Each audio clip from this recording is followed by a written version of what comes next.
Kenal orang itu kan resiko. Mungkin dosen-dosen sini kalau kenal saya di Rembang juga resiko. Di sini nggak ada cium tangan melihat saya dosen, wah gak enak jadi dosen. Jadi memang harus dibatasin. Sekiranya mungkin orang terus karena latamu dan apa? Kamu jangan sering melihat orang lain yang mungkin secara lahir dapat nikmat yang lebih tinggi timbang Anda. Kalau kamu nggak bisa ngelola hati Anda bisa hasut, Anda bisa dengki. Paling tidak Anda bisa ada syukur. Saya itu sering didolani pejabat. Juga sering melihat pejabat di TV. Naik mobil aja ada yang naikkan. Bahkan kalau wudhu itu anduk aja ada yang bawa. Itu kalau yang nggak kuat, weh naik jadi pejabat.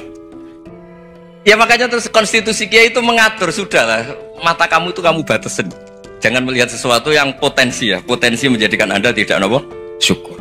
Jadi saya mohon, ini memang konstitusi saya sebagai Kiai, jadi saya tapi di hati saya tetap akrab. Saya doakan semua untuk UI, untuk semua orang Indonesia kita doakan.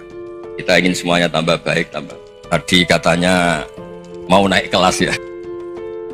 Kalau naik kelas dari rumah saya niatkan mari mengkaji diroyah. Diroyah itu melogikakan riwayat.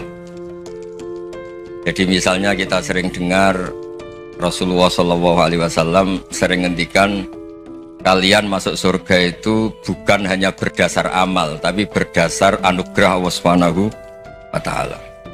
Oke, kita sepakat amal kita, perilaku kita, ibadah kita andaikan dikompensasi dengan nikmat yang Allah berikan tentu tidak seimbang. Untuk membayar itu saja sudah lunas. Jadi Anda semua tidak berhak masuk apa? Surga. Hingga di beberapa riwayat dijelaskan ada orang yang 500 tahun ibadah nggak pernah maksiat. Ditanya sama Allah, kamu masuk surga karena apa? Karena ibadah saya ya Allah. Ya sudah, surga kamu 500 tahun saja karena ibadah kamu 500 tahun. Ini cerita umur-umur orang dulu. Ya Allah, katanya surga engkau ini selamanya. Ya kalau yang selamanya itu rahmatku. Kalau amal kamu terbatas ya surganya sesuai amal kamu ya terbatas. Ya sudah ya Allah, berarti masuk saya surga saya ini karena fadl engkau, karena anugerah engkau. Itu namanya apa? Diroyah. Diroyah itu satu kajian analisis di mana kita percaya riwayat, tapi kemudian punya logika, punya diroyah. Ini penting supaya tauhid kita ini kuat. Jadi dulu ada orang yang sangat cerdas, namanya Jubair bin Mut'im. Dia saking cerdasnya, juga kaya, juga tokoh, dikirim sebagai delegasi pembebasan Asra Badrin, tawanan Badar. Kemudian pas datang ke Masjid Nabawi, Nabi delalah pas baca Wattur wa kitabim mastur. Sampai pada titik Nabi baca am khuliqu min ghairi syai'in am humul khaliqun. Apakah penciptaan yang sedemikian canggih itu dimulai tanpa perwujudan, tanpa sesuatu yang real, yang maujud? Orang itu langsung bersimpuh matur, ya Rasulullah saya Islam.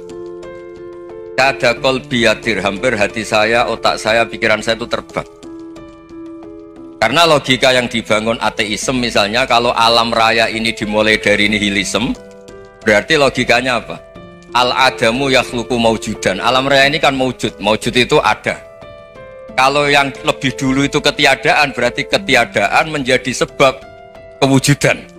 Kalau dalam bahasa Arab itu al-adamu yakhluqu maujudan, sesuatu yang harusnya nggak jadi faktor karena ketiadaan menjadi faktor sesuatu yang nyata.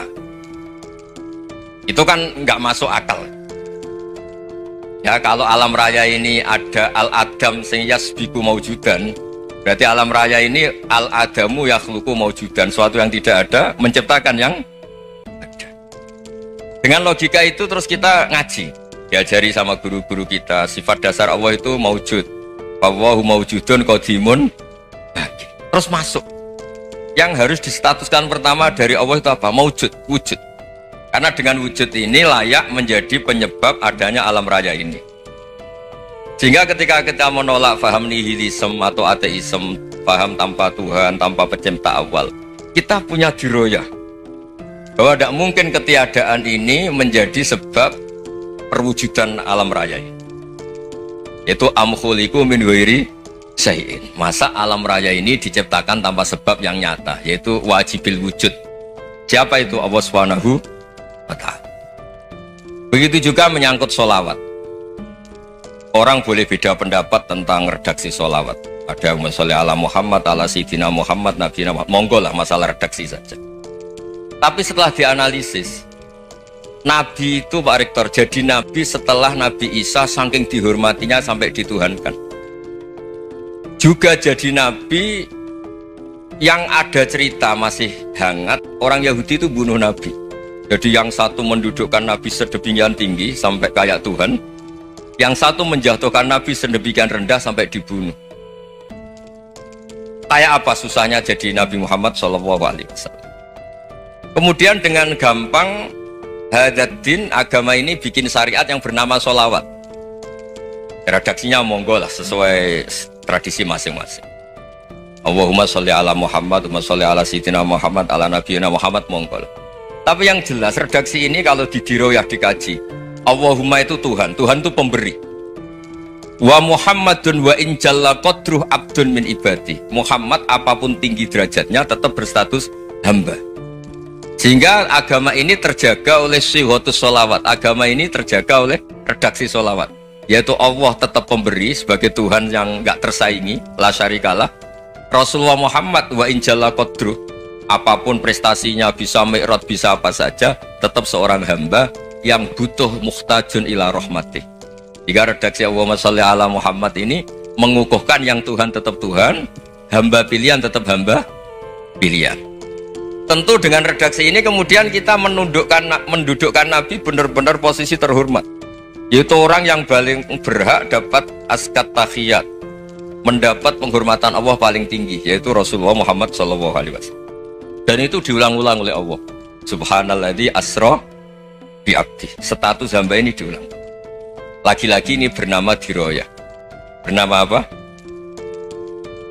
Contoh ketiga misalnya fihi ayatum bayinatum maqamu Ibrahim. Dulu orang Yahudi itu ada diskusi masif, syaratnya Nabi itu mbah-mbahnya harus Nabi, harus keturunan Nabi. Kemudian semua Nabi rata-rata di Palestina, di Syam. Lalu Muhammadnya asal-usulnya dari mana? Tahu-tahu orang Arab kok Nabi, padahal orang Arab itu dulu jahiliyah. Alhasil terus diceritakan bukti Muhammad ini turunan Ibrahim adalah ada jejak kaki Nabi wa Ibrahim di dekat apa? Ka'bah. Fihi ayatum bayinatum maqamu Ibrahim. Kalau Nabi Ibrahim pernah di Mekah, artinya beliau pernah meninggalkan turunan yang di Mekah. Itu bernama Nabi Muhammadun sallallahu alaihi wasallam. Itu disebut fihi ayatum bayinatum maqamu Ibrahim. Nah, itu namanya diroyah. Diroyah itu satu perilaku keseharian kita beragama, kemudian tahu logikanya. Yang keempat misalnya, mangkana yu'minu billahi wal yaumil akhir fal yukrim apa? Jaro. Orang yang iman karena Allah dan Rasul maka memuliakan tetangganya. Andaikan pakai hukum sosial, tentu kalau tetangga kita baik, kita baik. Kalau kurang baik kok kurang penggawean kan gitu. Tapi dulu itu pernah ada seorang ulama itu dibully ya, dikerjain sama anak muda tetangganya. Pak Kiai datang ke rumah saya, orang ini datang. Kemudian setelah di rumahnya, saya tidak jadi butuh sama Pak Kiai, silahkan pulang. Itu Kiainya senyum menikmati. Dan itu terulang 3 kali. Dibully seperti itu, dikerjain terulang 3 kali. Lalu tetap Kiainya tuh asik, seneng sekali. Lama-lama muda ini tanya, kenapa engkau tidak tersinggung? Padahal saya kerjain sampai 3 kali, tak undang, terus tak suruh pulang, tak undang, tak suruh pulang. Kata Kiai tadi, yang memerintahkan baik sama tetangga itu Allah. Jadi saya nikmati ketika bisa baik sama Anda. Tidak ada urusannya dengan perilaku Anda yang menolak saya. Nah itu terus kita tahu, memang motifnya kita baik sama tetangga karena iman sama Allah dan Rasul, bukan hukum kompensasi sosial. Jadi kalau mau diteruskan Pak Rektor, saya ngajar di sini ya karena perintah Allah, itu orang alim harus ngajar, bukan karena perintah Rektor.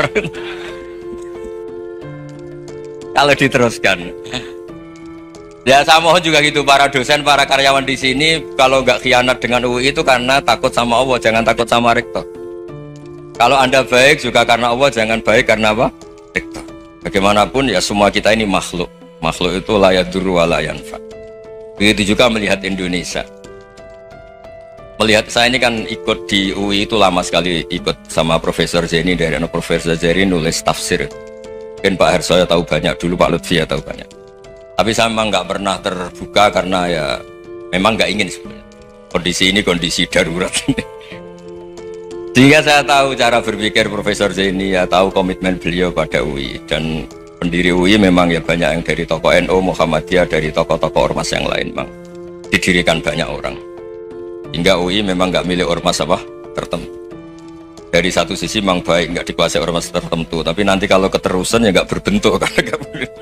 Ya sudahlah, dikelola saja, sambil jelas, sambil kadang nggak jelas, yang penting ikhlas tadi. Karena kalau terlalu asobia itu jadi repot. Kita ini yang nekuni fikih itu tahu, kalau tidak kuno itu madhabnya Hanafi, kuno itu madhabnya Syafi'i. Tahu-tahu seakan-akan Imam Syafi'i itu NU, Imam Abu Hanifah itu Muhammadiyah. Padahal ini orang-orang yang sebelum NU dan apa? Muhammadiyah. Jadi kalau kita yang nekuni ilmu itu biasa saja dengan perbedaan. Tapi kalau orang-orang yang nggak siap dengan perbedaan itu sampai Allah disifati Ta'ala itu tidak terima. Padahal Ta'ala itu maknanya Maha Luhur, yang Maha Agung. Jadi ada seorang kiai kebetulan pidato pertama Pak Rektor. Assalamualaikum warahmatullahi ta'ala wabarakatuh. Ilmu balik kedua ini nggak terima karena itu dianggap bid'ah ada Ta'ala. Hanya dia bilang Assalamualaikum warahmatullahi ta'ala wabarakatuh. Itu saking asobiahnya itu Allah ditambahi Ta'ala itu tidak terima. Padahal Ta'ala itu maknanya Maha Agung. Nah itu kan jadi repot kalau asobiah gitu. Kalau kita ngadepi perbedaan itu biasa saja. Karena kita mungkin bacanya banyak, lihat hal-hal seperti itu ya. Berkuahnya nggak jelas itu menjadi orang tuh bijak.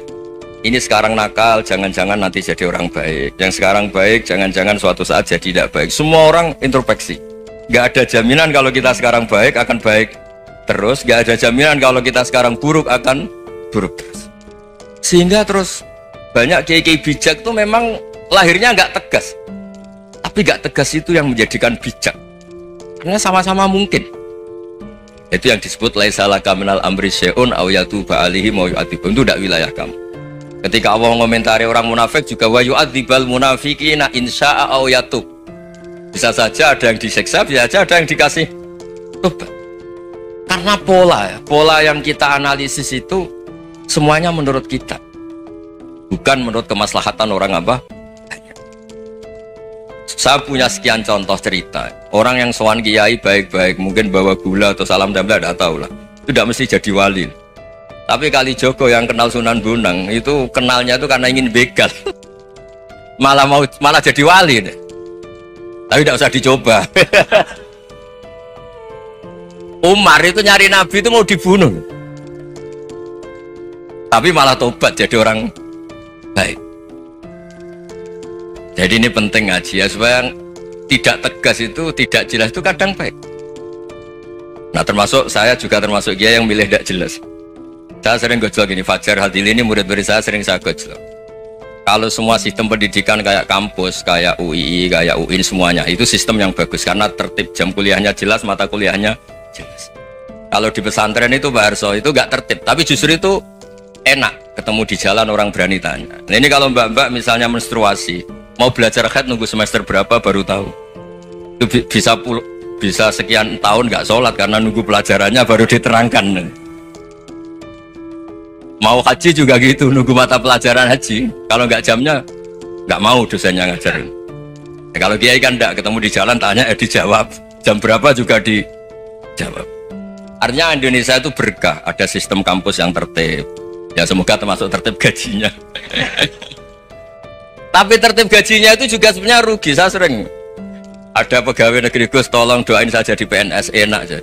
Gajinya tetap. Kata saya nggak mau kalau gaji saya tetap. Kok bisa Gus enak tiap bulan mesti dapat gaji. Kalau tetap nggak naik-naik kata saya. Kalau kiai gajinya nggak tetap, tapi di atas yang tetap kata saya.